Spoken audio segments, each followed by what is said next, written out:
Mwaramutse neza. Good morning. Ndashima Imana ko inshoboje gutanga ubuhamya no munsi. I thank God that He has allowed me to testify today. Maze ukwezi narabigambiriye ariko bikomeza kunanira. So I preached this for 1 month, but I couldn't make it. Ejo rero nibwo nakomeje guhatana nsaba pastor ko natanga ubuhamya. So, but I kept on challenging myself, and I asked Pastor yesterday to give me this time. Ndashima Imana rero ko yabinshoboje. And I thank God that finally I have make it. Twihuse rero ndagira ngo nsome umurongo mu Baheburayo 13:8. So we rush. We read in Hebrews chapter 10 verse 38. Haravuga ngo ariko umukiranutsi wanjye azabeshwaho no kwizera, nyamara nasubira inyuma umutima wanjye ntuzamwishimira. So here Bible says now the just shall live by faith, but if any man draw back, my soul shall have no pleasure in him. Uyu murongo ujya umfasha cyane ndetse ukananyaha. So this verse touches me and rebukes me as well. Kubera ko iyo mpise ntekereza ubwo ntizeye nyine kubaho kwanjye nk'umukiranutsi nako ntako. Because I come to remember that if I don't live the faith life, even the life of mine as righteous will be no longer there. Mu mezi ashize hari ibintu nagiye mpura nabyo. So some months ago I met some issues. Ariko Imana yagiraga ngo inyereke imirimo yayo. But God wanted to show me His great work. Muri byo rero harimo naho nageze mpiga ko Imana nimfasha bigakemuka nzabitangamo ubuhamya. So I reached to the point that I preached, if God allows me to overcome this, I will give the testimony before the congregation. Nihuse nabanje kubaho ntagira Bibiliya. So I lived without having a Bible. Mara rwose nk'imyaka nk'ibiri. I spent like 2 years having no Bible. Ngumva ko gukoresha iyo muri telefone bihagije cyangwa se nkavuga ngo nzayigura. So and I thought it is enough to use digital Bible in the phone, or I could say I will buy the other Bible anytime. Nkajya numva ko byoroshye kuko hari nabonaga ko nabigambiriye koko nayigura kubera kumva ko amafaranga yayo wayabona. And I thought this was an easy issue because of the man of Bible is not much. Ariko byagiye binanira bitwara n'igihe kirekire. But it took long journey and I failed to do it. Noneho ngeraho kubwo gucyahwa n'ijambo ry'Imana ndavuga ati no kugura Bibiliya burya ntago byoroshye, Imana izamfashe nyigure. So I was rebuked by God to this fact that is not easy to a human being. And I had it in my prayer. If God allows, that's when I will buy. Kandi suko yari ikibazo cy'amafaranga yayo, rimwe na rimwe wabaga wanayakorera menshi yayigura nka 210. And it was not an issue of finance because I could earn money to buy even 10 Bibles. Ariko biranga nyine kugeza ubwo banyibye telefone. So but I failed on this until my phone was stolen. Banyiba telefone rero nibwo natekereje ndavuga ati nukunyiba telefone cyangwa byari bikenewe ko mbona. Urumva iyo ukoresha telefone hari igihe ubika imirongo bize n'ibindi, ibyo byose ubwo byaragendanye bitambona ko Imana yabikoreye kukuraho icyo kintu cyambereye nka and the rest of my phone I saw that God allows it to happen so that I do this having a Bible, because I also lost the records of the Bible verses. Rero amafaranga nabonye akurikiyeho nyuma yo kubura telefone nahise mvuga ngo mfite kugura Bibiliya. So the money I earned after losing my phone, I quickly bought the Bible.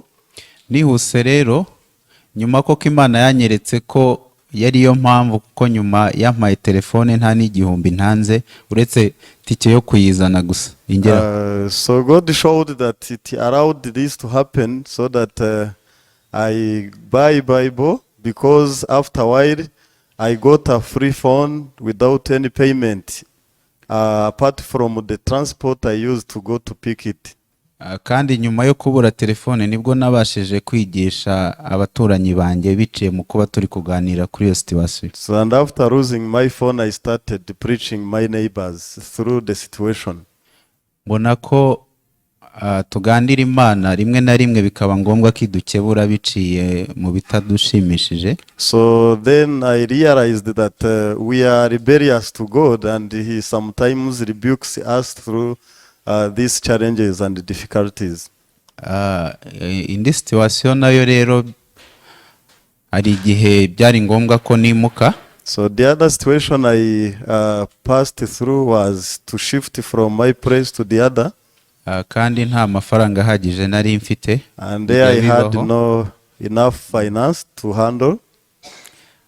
Mbona ni binini cyane, ntangira no kwibaza kuri iri jambo nanone, ndavuga ati Mana, okay, umukiranutsi abeshwaho no kukwizera, ariko ndabona bigoranye cyane. So it was a huge problem to me. Then I came to remember this verse that a righteous must live by faith. Icyo gihe ndumva twaragize na Bible seminar ubwo basoma ijambo rivuga ngo ntacyo tubasha kwiha ubwacu kidaturutse mu ijuru. And that period we had the Bible seminar, and I had one verse saying we can't get anything by our own unless it comes from heaven.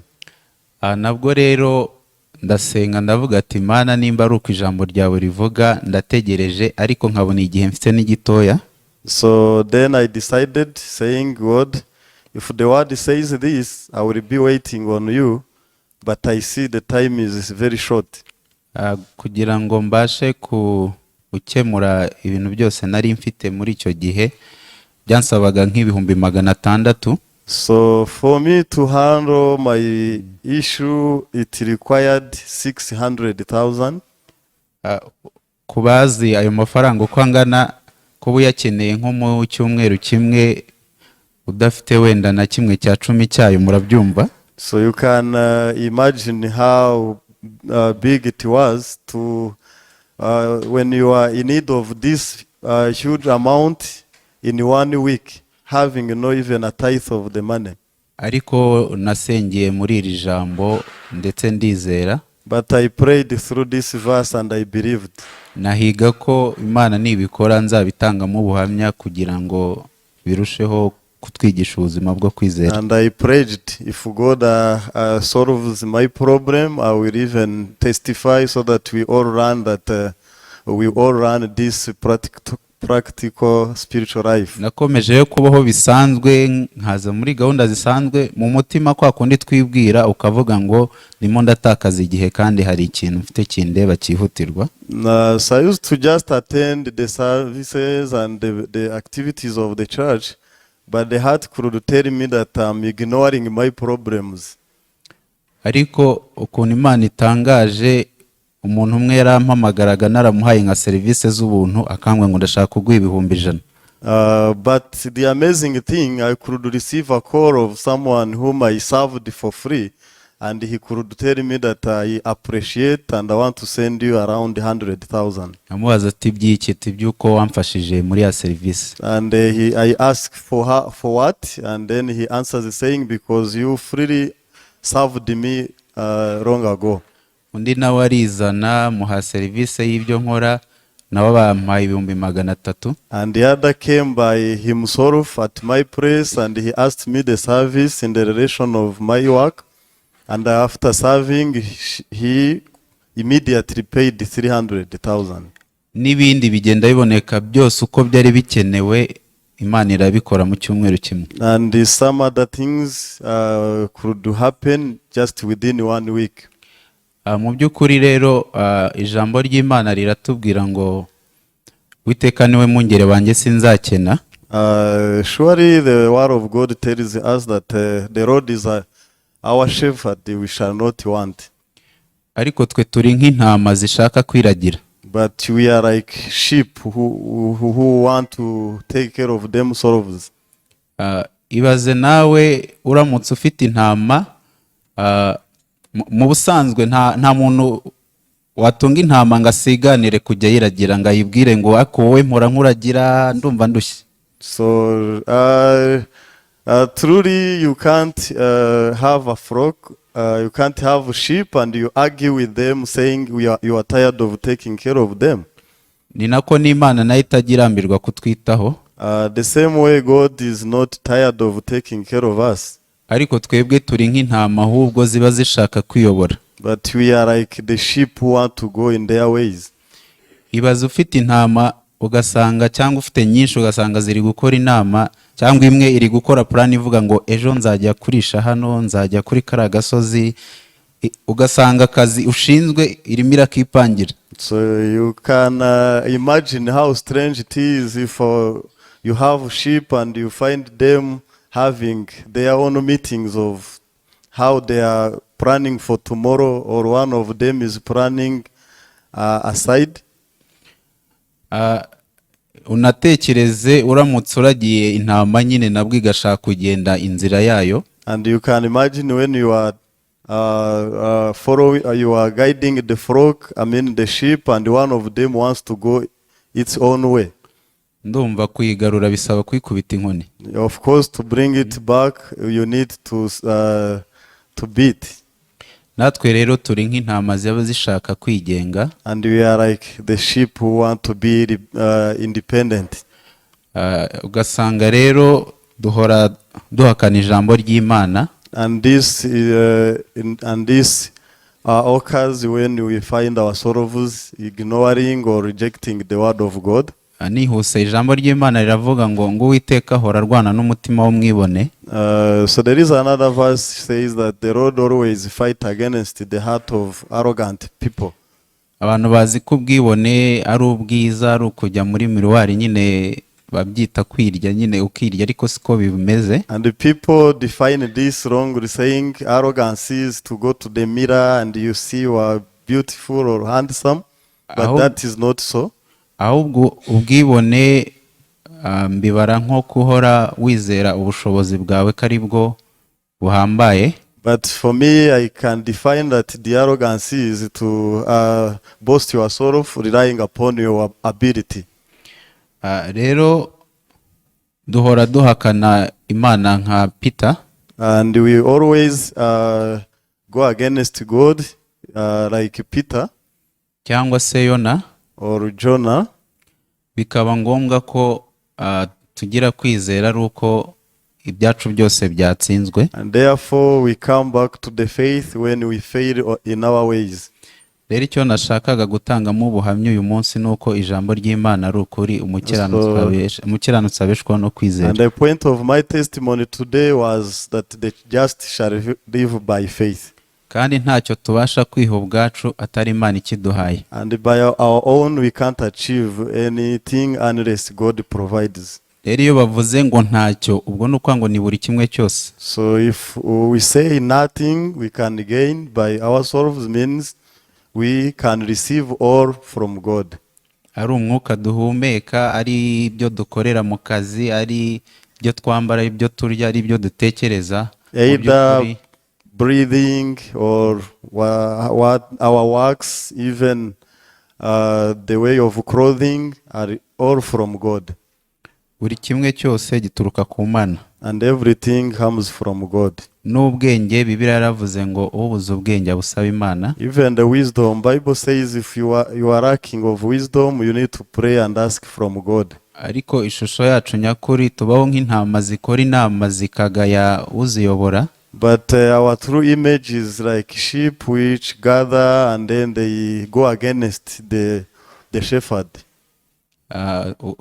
Tukipangira twebwe uko twanyura mu nzira zacu kandi uturagiye we atanasiganira kuturagira. And we plan to go our ways, yet the shepherd is not tired of us to take care of us. Rero ndashima Imana ko ikomeza kunyigisha. So I thank God that he keeps on teaching me daily.